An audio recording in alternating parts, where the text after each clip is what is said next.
ذی الحجہ کے پہلے 10 دنوں میں کون سے اعمال کرنے چاہیے؟ رسول اللہ صلی اللہ علیہ وسلم نے فرمایا ما من ایام اعظم عند اللہ ولا احب الیہ من العمل فیہن من هذه الایام العشر۔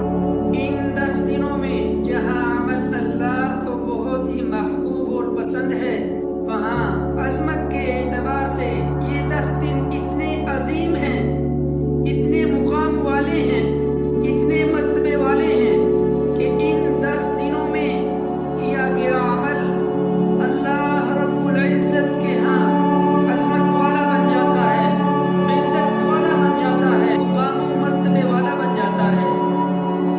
نبی صلی اللہ علیہ وسلم نے فرمایا فَأَكْثِرُوا فِيهِنَّ مِنَ التَّحْلِيلِ وَالتَّمْهِيدِ وَالتَّكْبِيرِ۔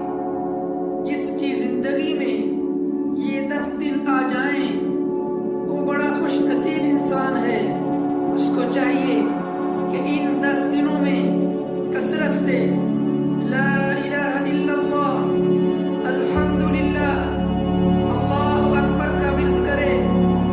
اللہ رب العزت کو یہ 3 کلمات اتنے پیارے لگتے ہیں، اللہ رب العزت کو وہ انسان، وہ شخص بڑا پیارا لگتا ہے کہ جو اللہ رب العزت کا کثرت سے ذکر کرتا ہے۔ ان 10 دنوں میں کثرت سے نوافل ادا کیجئے، تہجد ادا کیجئے۔ ان 10 دنوں میں کثرت سے اللہ کی راہ میں صدقہ کیجئے، روزے رکھیے۔ صحیح بخاری کی شرح لکھنے والے امام ابن حجر عسقلانی رحمہ اللہ فرماتے ہیں احادیث سے سمجھ یہ آتی ہے کہ ان 10 دنوں کو اللہ رب العزت نے فضیلت کیوں دی ہے۔ ان 10 دنوں میں اللہ تعالی نے تمام بڑی عبادتوں کو جمع کر دیا ہے جو سال میں کسی اور دن میں جمع نہیں ہوتی۔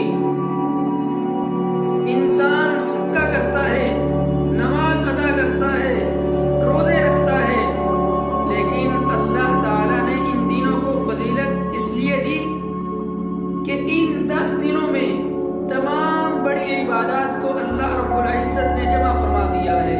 یہ ہمارے لیے موقع ہے، ہمارے لیے یہ بینیفٹ ہے کہ اللہ رب العزت نے ہماری زندگی کے اندر پھر یہ 10 دن لائے۔ صحیح البخاری میں 969 نمبر حدیث ہے، ابن عباس رضی اللہ عنہما فرماتے ہیں ما من ایام العمل الصالح فیہن احب الی اللہ من هذه الایام العشر۔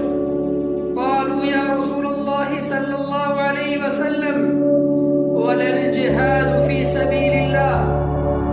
قال ولا الجہاد فی سبیل اللہ الا رجل خرج بنفسه وماله فلم يرجع من ذلك بشيء۔ رسول اللہ صلی اللہ علیہ وسلم نے فرمایا باقی دنوں میں کیے گئے عمل کی نسبت ان 10 ایام میں کیے گئے عمل اللہ کو انتہائی پسند ہیں۔ صحابہ کرام رضوان اللہ علیہم اجمعین نے عرض کیا اللہ کے رسول صلی اللہ علیہ وسلم کیا اللہ کی راہ میں جہاد بھی اتنا پسند نہیں ہے؟ آپ صلی اللہ علیہ وسلم نے فرمایا جہاد بھی نہیں، الا یہ کہ کوئی شخص اپنا مال اللہ کی راہ میں لٹا دے، اپنی جان اللہ کی راہ میں لٹا دے، کٹا دے۔ ہاں، اگر یہ ایسا عمل کرتا ہے اور اس کی کوئی چیز باقی واپس نہ آئے، ایسا انسان ان 10 دنوں کی فضیلت سے بڑھ سکتا ہے۔ اللہ مجھے اور آپ کو